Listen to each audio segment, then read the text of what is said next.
Ngayon po si Miko binibihisan ko at ngayon po ay DS from nila. Hala. Pati babae. Hi guys, welcome back sa aking channel. For today's vlog ay pupunta po kami sa tabing dagat at magtatambay po kami. Sasabay ko na rin po sina Mika. Dito na po yung tricycle na sasakyan po nila. Si Gento tsaka si Kinkin. Hindi po nakalaot si Tito Ninyo kahapon dahil po may kailangan pong gawin doon po sa bangka niya. Baka po mamaya makalaot na rin po sila. Pero marami na rin pong mga dumadating na lumaot. Doon po banda sa malayo po. Kabilang purok. Dito po sa amin walang masyadong nakalaot.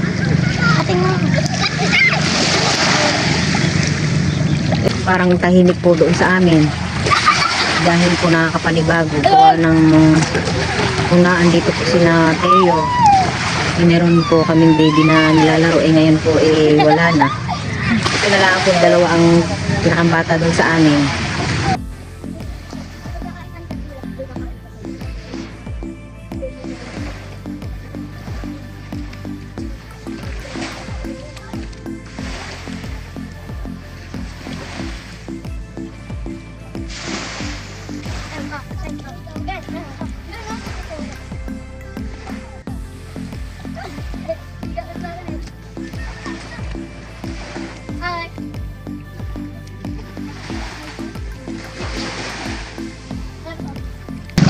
Ayan po, medyo malapit na rin po yung dalawang paparating na bangka. Taga dito po sa amin.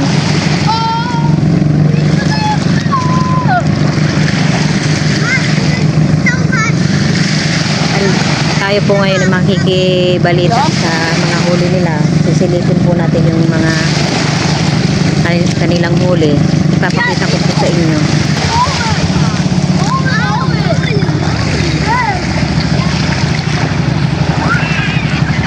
Titingnan po natin yung kanilang huli. Ito naman po itong mga nakikita nyo po dito sa hindi po yan basura. Ito po yung mga sandbag po na mga lumubog po nung nakaraang bagyo. Hindi po yan basura. Ayan po yung isa po sa huli po ng mga lumaot dito sa amin. Ayan po si Tito Ninyo naisipan niya pong linisan. Ito po yung paligid ng kanyang bangka at medyo marami na rin pong basura.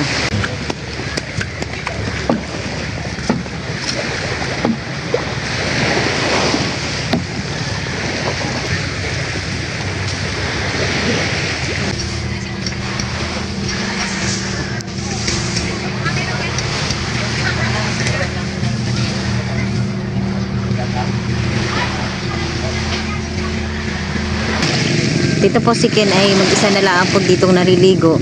Gawa ng si James ay umuwi na po. Sinama na po ng papa niya. Ken!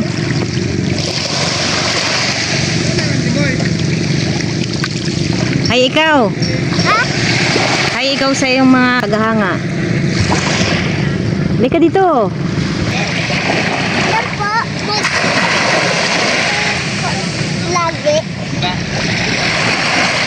Dahil dati ka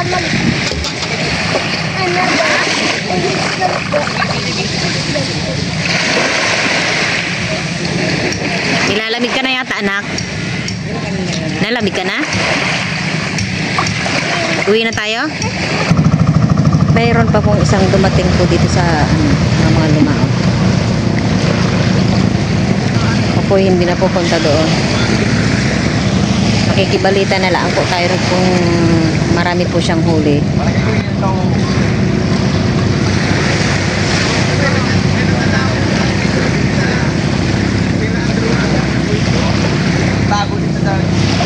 Naririnig ko po nasira daw po yung kanyang underwater. Siguro po wala din po siyang huli.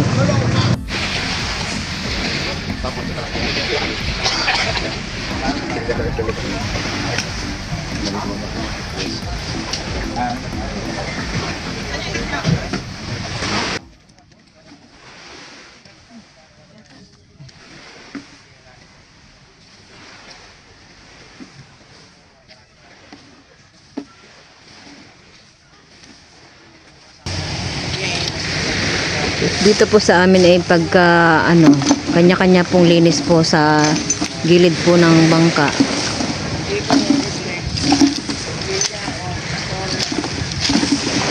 Kung saan po yung pwesto po ng bangka, ayun po yung lilinisan. Kanya-kanya ng linis.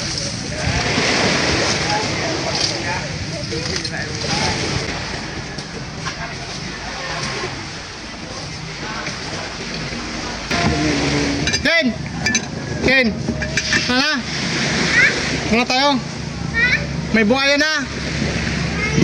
Oh. Buhaya. Ako na yung buhaya mamaya! Makagat ka! Bangon ka na dyan! Ayun po aming mga pinagkapihan. At dito na po kami din nagkapi kanina. Kami po ay mauwi na rin po.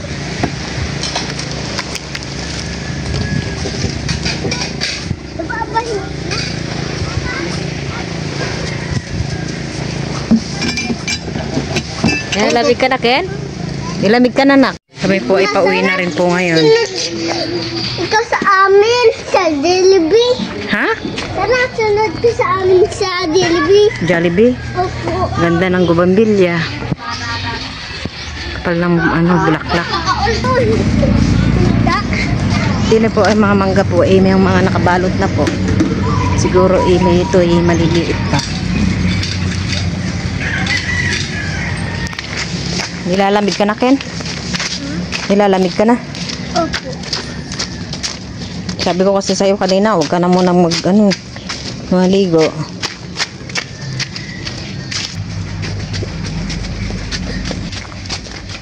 Ganda ng flowers, ah.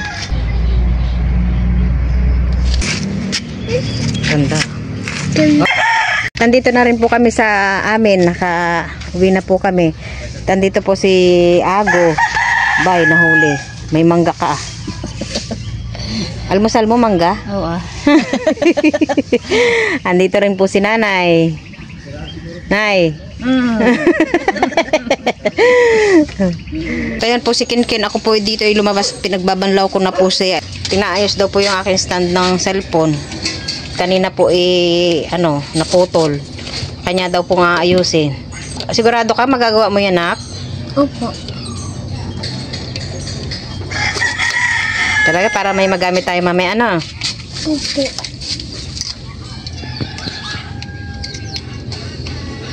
Galing talaga yung Kinkin, no? Galing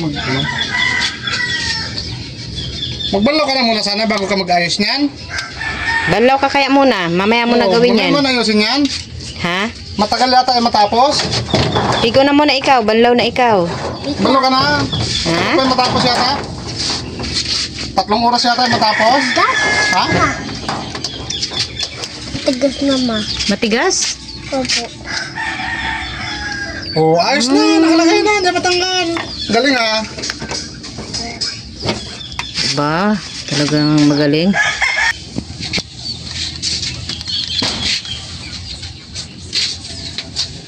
Bilang kita kapatang natin ako.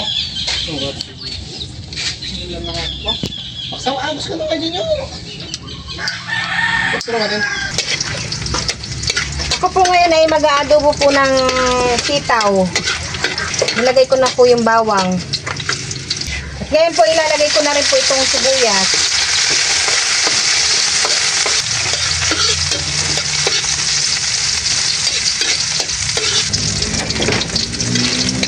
Ito'y aming uulamin ngayon tanghali. At magbabaon din po si Ninyo sa laot. Kaya daw po ay lalaot ngayon.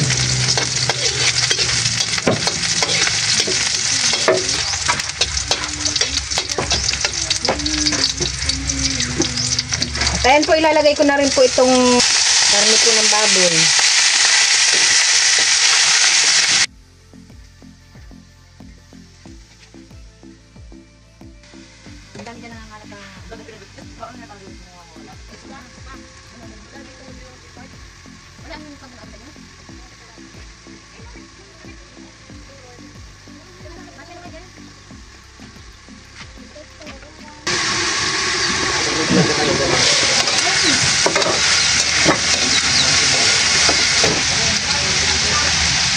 Ilalagay ko na rin po itong sitaw. Sama na rin po itong siling haba.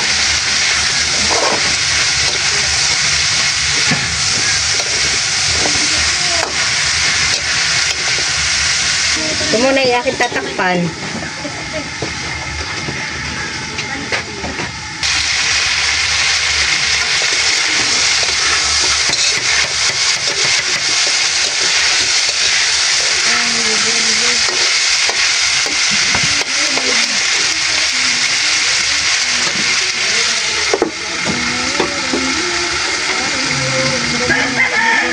Ayan po, gisang-gisa na po yung ating karing baboy at saka sitaw. Ito lang po ilalagyan ko po ng toyo.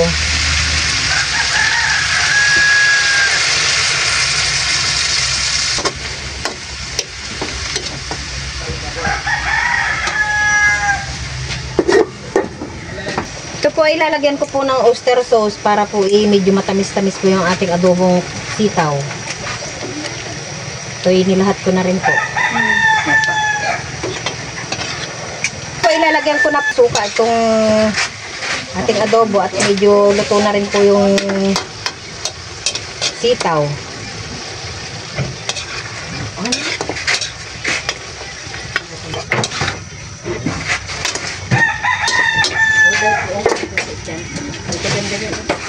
Luto na po itong ating adobong sitaw. Bango.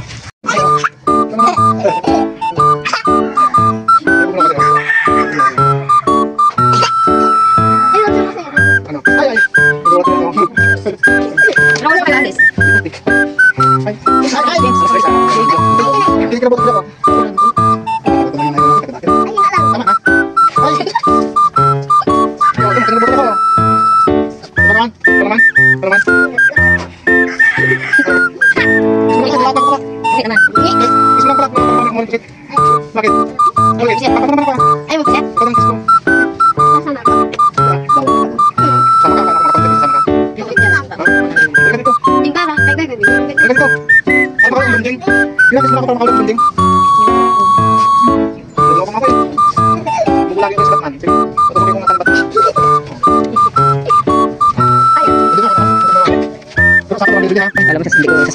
sedikit Tapos kami ito, dikit mo naman ito. Ha?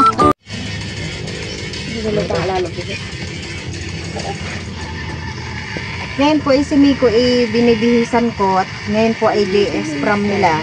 Nakakatang ka rin na sa yung crush. Anek, nakakatang ka rin sa yung crush mo. Tatara mo. Oh yeah.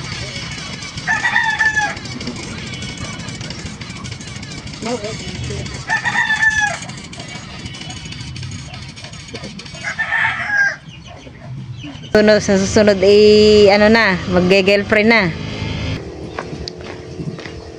Ala. Binata na yung aking anak ah. Huwag mo na mag-girlfriend ha. Aba nga naman, nakabilis ng panahon, ako pala ay mayroon ng binatang anak.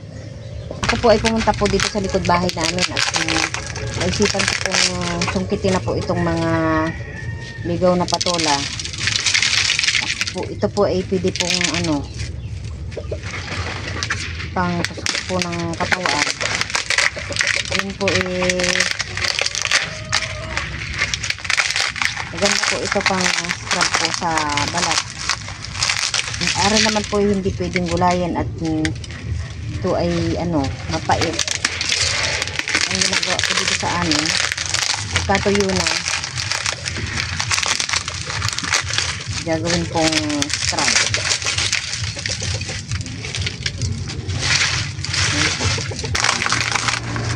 Ito po yung itsura niya. Kapag ko po nabalta na ay garni po.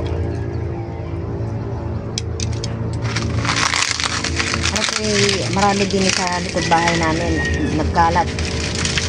Nagsigapa nga na doon sa mangga, sa sampalok, saka po dun sa malunggay, puno ng malunggay. Ngayon po sobrang dami pa rin po. Pantanggal ng dibag ni Tita Saning at ni Tito Ninyo.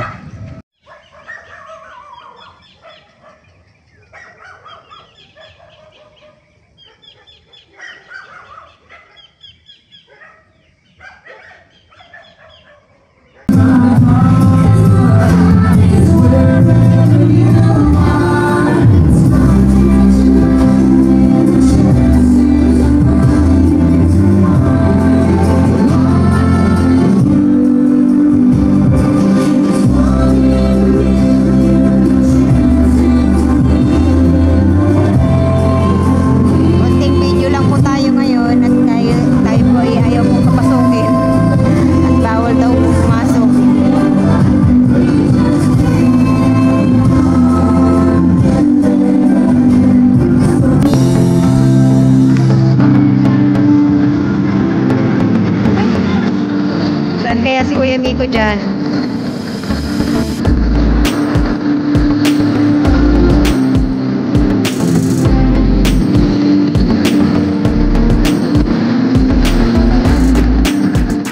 Meron sila kiyan, no? Parang nandito siya, oh.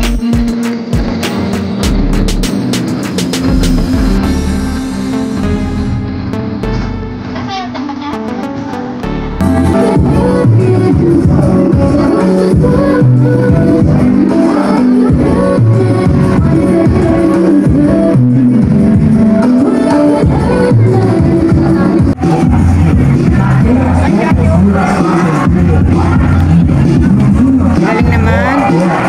Maganda ng mga gown nila.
Bawal pa po kami pumasok.